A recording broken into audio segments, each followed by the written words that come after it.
Mana çöp kırıp.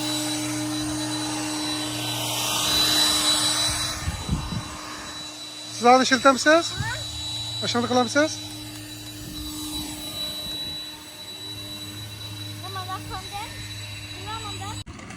Bugün bu pistekler bilen Yunus'taydı.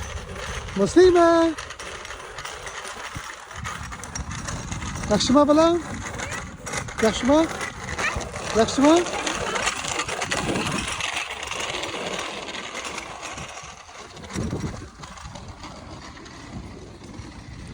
Ha, meldik velosiped mindirga bak ketayotgan yo'l.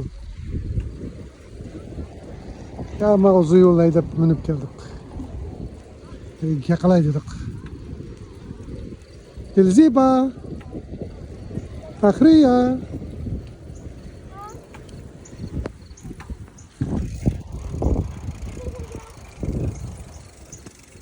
Nisbeten uzun zamanlar oldu ki.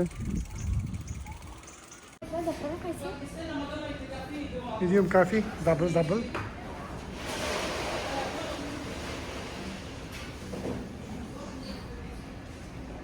Hey, bu bugün demiş kahve ettin lan?